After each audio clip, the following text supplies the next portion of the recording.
It's 11 o'clock. Yeah, that's good. I thought Bob Marley was appropriate. Um, well, Yeah. let's jump in. Last week was a crazy week with the NAR settlement, and then obviously I think fear shows up, and then we power through fear.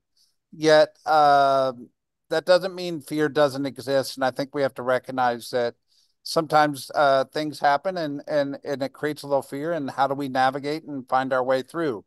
One of the best things that I thought I experienced, Lee, if anybody was in Las Vegas with us and attended the Mel Robbins keynote address, she went through this exercise and it was rather interesting. And I wanted to just kind of remind people or tell the story if you weren't there. She was on stage and she left the stage and kind of walked out into the audience and said, you know what, I'm looking for somebody special. And then she kind of made jokes as she was walking around because people would look away or look at their phone and they didn't want to be picked, right? Well, then she made it really uncomfortable and walked down the middle of an aisle or a middle of a row and found this young lady that literally was like crying and shaking. And she chose her and she pulled her out into the middle of the aisle. And when she pulled her out in the middle of the aisle, she said, you know, life's a choice. And I've got a game here, and I want to know if you would choose to play it. And she said, I guess so, very reluctantly. And then Lee, the first question she asked her was, hey, just real quick, on a scale of 1 to 10, how nervous and anxious are you? And she Well, she was said, oh man, crying and shaking 11 plus. 11 plus, crying and shaking. Yeah. She said, well, interesting. Well, the question is, are you willing to choose to open this first envelope? And she said, I'll open it. And they handed her the envelope and then kind of put the microphone up to her mouth. And she said, we'll read what's in the paper. And literally on in front of 15,000 people, she goes, oh shit. And it was funny because she said, well, what's the paper say? And the paper said, come up on stage with Mel. So she walks up on stage in Vegas with Mel Robbins in front of like 20,000 people. And, you know, you could tell she was super nervous. And then she gets up on stage and says, are you willing to open the second envelope? She said, well, I'm already up here. She said, but before you do, on a scale of 1 to 10, how nervous and anxious are you now? She said, I'm a 7. She said, well, that's really interesting because you took action, you created energy, you got into movement, and your fear and anxiety came down. She said, are you willing to open the second envelope? So she opens the second envelope and it says, I want you to sing your favorite song to the whole audience, 20,000 people. And she looked at her like, oh my goodness. And then she said, okay, I'll help you. Let's just sing happy birthday. And they sang happy birthday. And then she asked her, on a scale of 1 to 10, how nervous are you now? And she said, I'm probably a 4 or 5. And the big exercise in this is getting into action, getting into movement, not sitting in the fear actually causes the fear to go way down. And it doesn't necessarily mean it's going to go to zero, but it pulls the anxiety down, it pulls the fear down by getting into action, getting into movement. And I think that's a lesson we should all pay attention to right now because regardless of what transpired over the last 7 days, I think we would be amiss as leaders not to recognize that some people had some fear around it. Yet, getting into action, taking action, movement absolutely reduces fear. And I think that's the biggest lesson we should all pay attention to right now. I agree. I think in life, your imagination can be your worst enemy, and the fear that you build up and create by not taking action becomes a bigger barrier than perhaps what is actually in front of you. Awesome. All So, right, real yeah, quick, that today was a at good. noon, guys, Gary Keller is going live for everybody. They're calling it the open house. I'm putting the link in the chat. It's go.kw.com/open dash house. I would highly encourage everyone to tune into that. and hear Gary's take. He's going to talk to us directly. I really, really, really think that that would be a very high use of your time today at noon, but we're here for industry updates. So let's hit some numbers. Rick, did you make it? I thought I saw him join. All right. Right now, Fulton County, we're at 893 active inventory. This is huge, guys. We have been struggling with inventory for quite a while, and at 893 active inventory, that's a big deal for us right now. 151 active under contract over the last 7 days. You know, Lee, last week we started our conversation with regardless of what's going on in the media and the news, we still anticipate houses to buy and sell. And right now, more houses are buying and selling. You can see it in the numbers 151 Mhm. active under contract, 311 are pending. And over the last 7 days, 314 people conducted a transaction and closed. And I think I, these I are think big what's in, numbers. and I think what's interesting, you see agents out there just practicing the business and plowing forward. If you're on social media in a good way, you see it. Congratulations to my clients under contract, closed, and business is carrying on.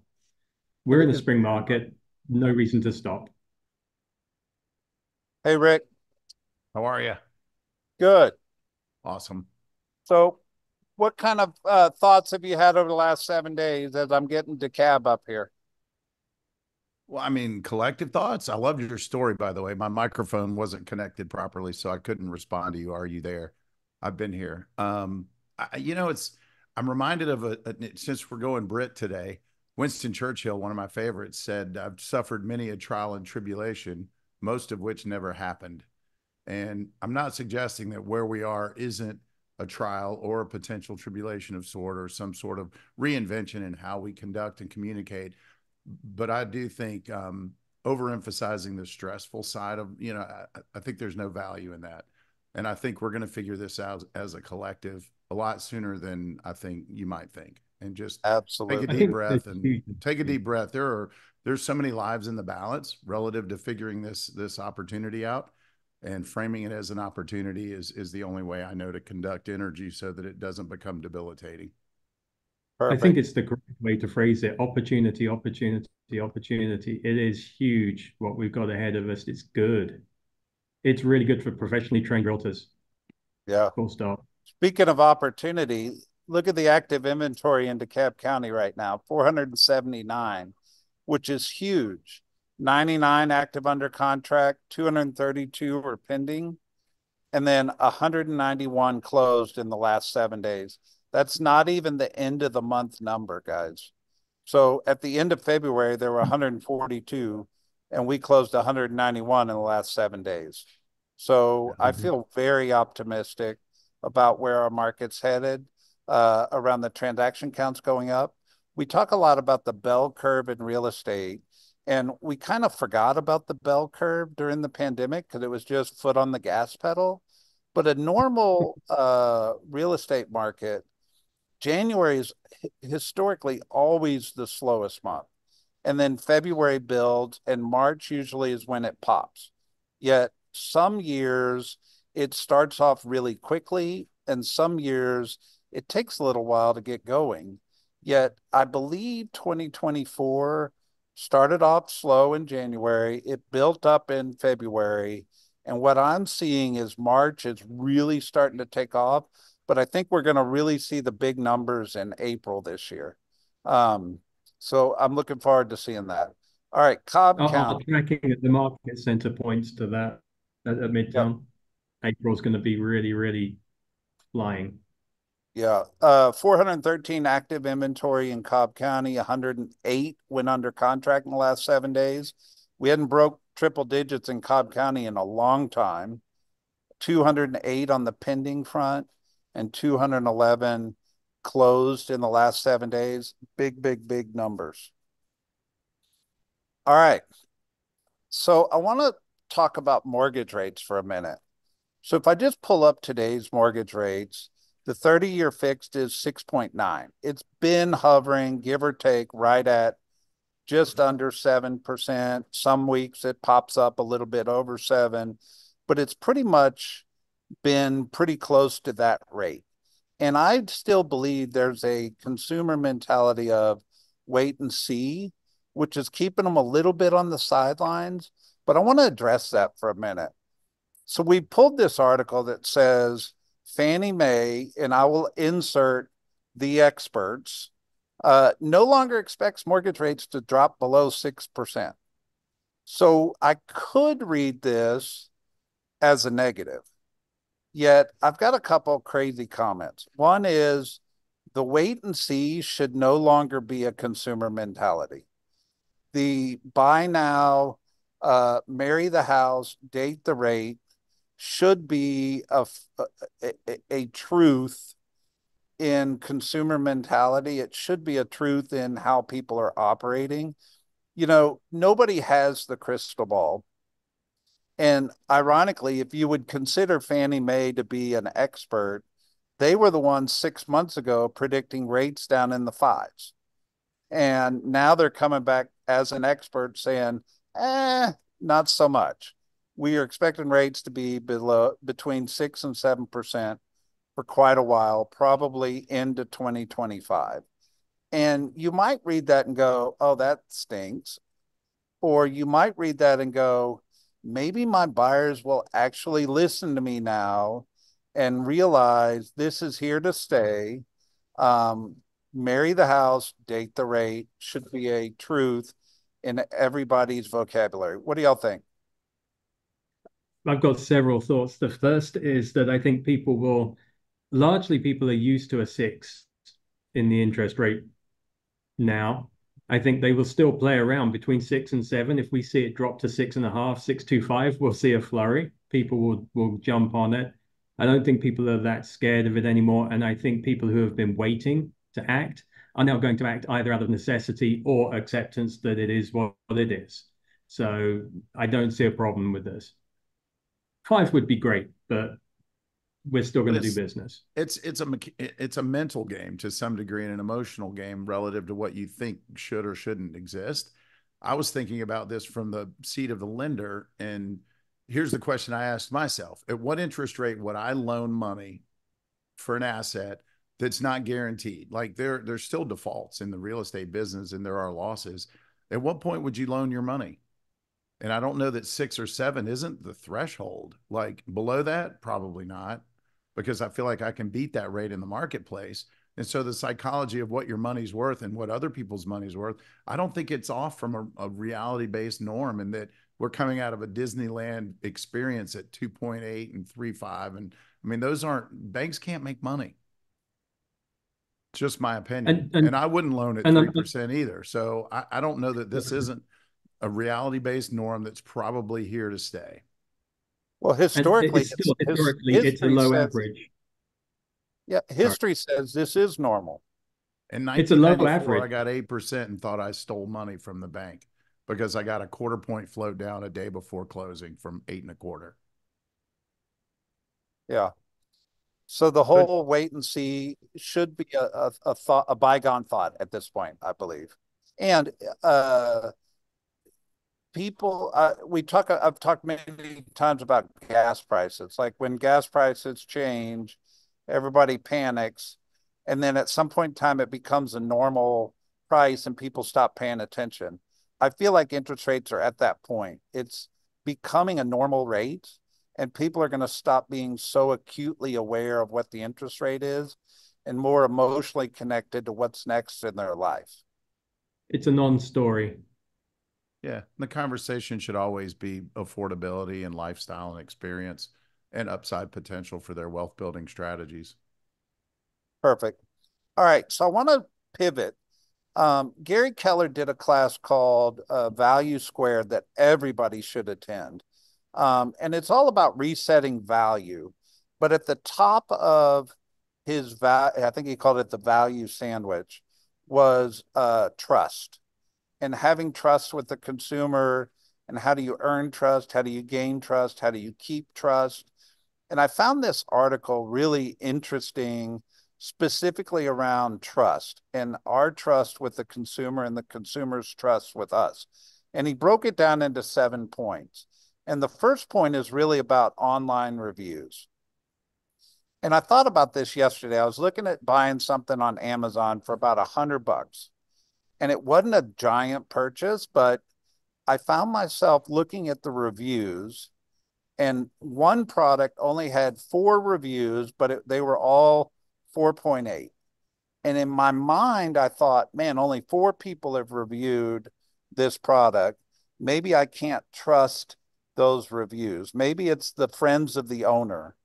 And I didn't buy that product. I bought the product that actually had a 4.6 review, but there were 4,000 something reviews because I could trust it.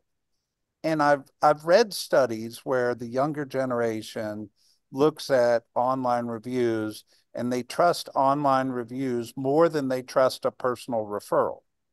So, for instance, if I was going to travel to a different city and a Rick said, "Oh, you should try this hotel," I stayed there. I have trust with Rick, so I might listen to Rick, but there's a segment of the consumer population that's not going to trust Rick. They're going to trust that 4,000 reviews that were written on that on Google on that hotel. So from just a trust alone conversation in real estate, if you're not playing the online review game, you're probably going to be behind the 8 ball around gaining trust with the consumer of tomorrow. And you should make this a big part of your strategy around value proposition and where you're going in your business.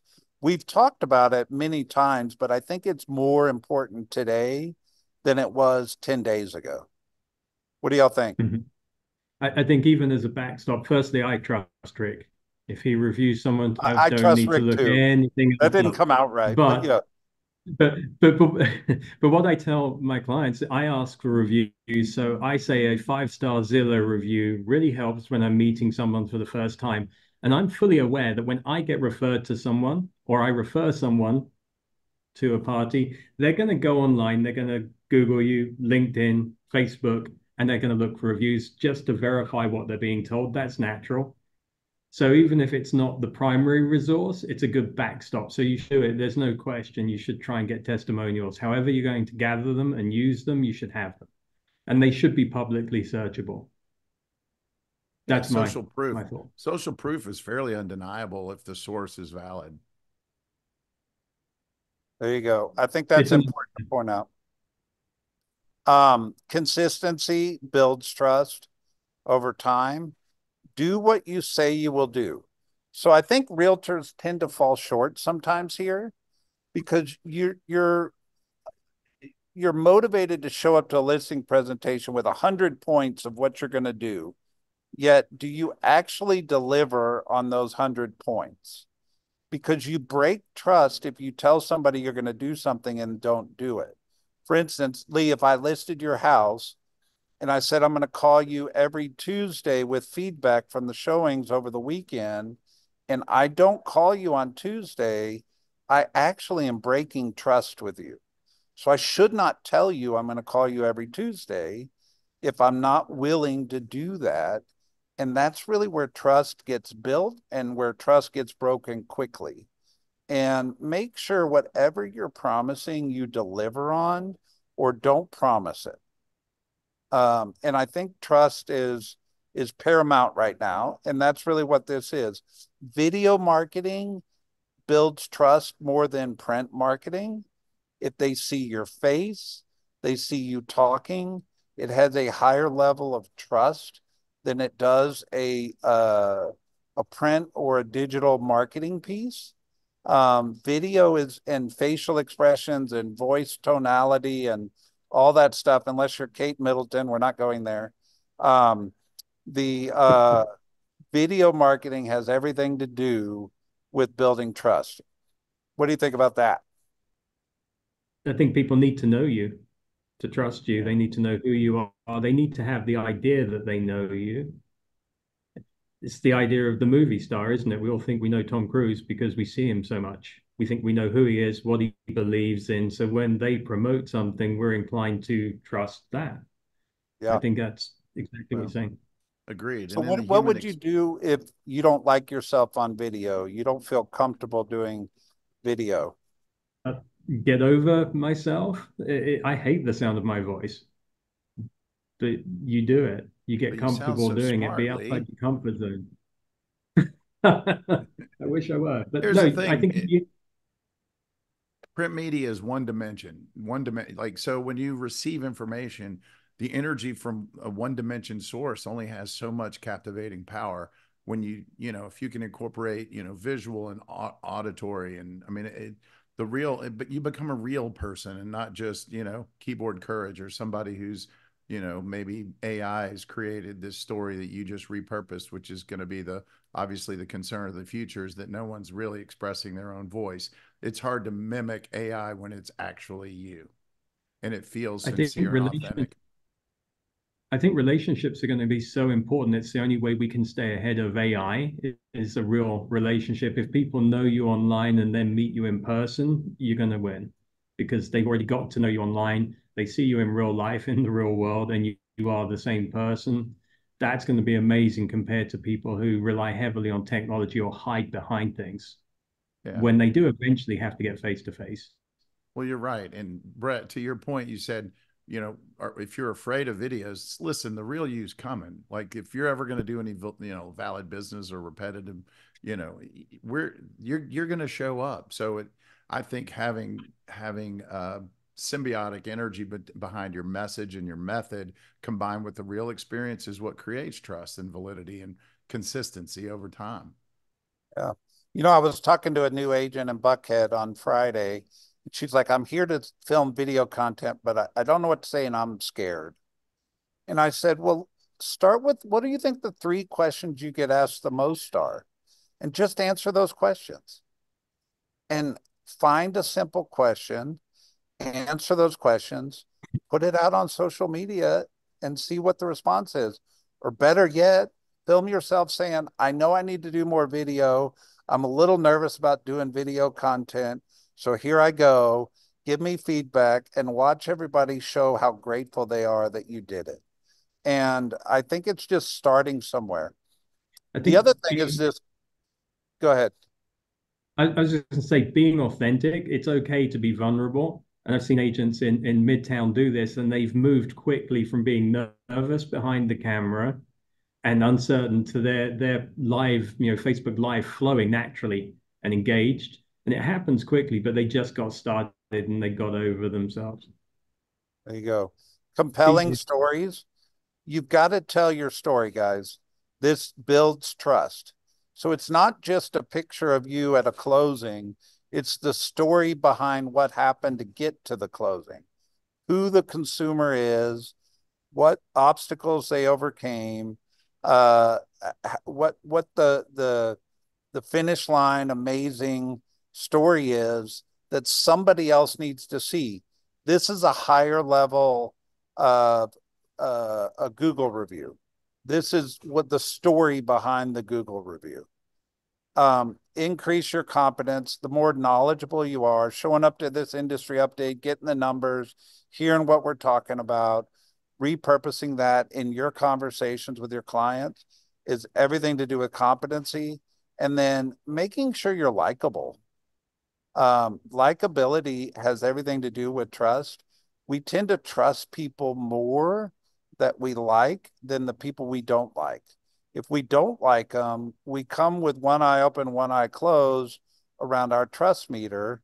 Yet they said everything starts with likability. Imagine going on a blind date, and at the end of the date, someone asked you what you thought. You would say, if you said, I think I can trust him or her, but I don't really like them, would you go on a second date? Probably not, because likability matters. People want to do business with people they like. I think you have to be Agreed. good. You don't have to actually be the best if you're incredibly likable, sincere, and you show up. And then if you are able to couple being the best with that likability, I think that's an unstoppable formula and something to strive for. There you go. So overall, guys, perspective or any questions? I've got something to share and post, jumping back to the NAR settlement, a particularly good article I read this morning.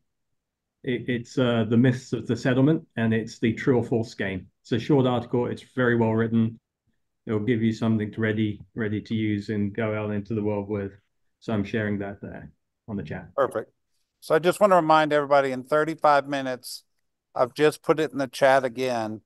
KW is going live talking about all things about the industry and the settlement and what we believe the success is in the future.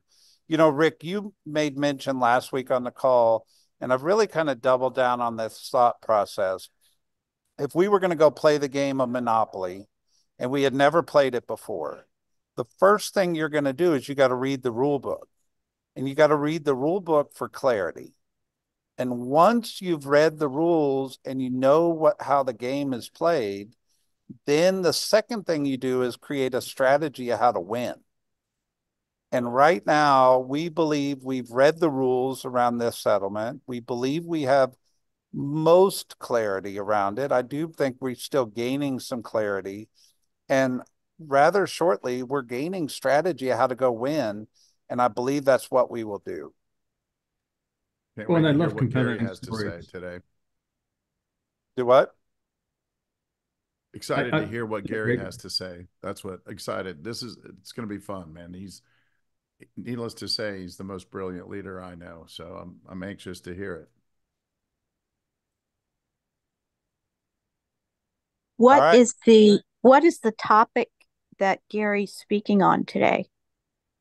He is speaking on clarity around the settlement and clarity around how we go forward and win. Awesome. Agreed. All right, guys. There's And your Manny, industry good update. good point by Manny to bring your partners and other people on camera. And you could even do your interviews and you could do your videos in an interview style setting, like ask that one question of an expert so that you're part of the conversation and create validity and likability without actually having to own it in the entirety of the content. So hats off to Manny for a good idea as you start to get more comfortable on camera. Love it. Happy Monday, guys. Take care. cheers. Thank you.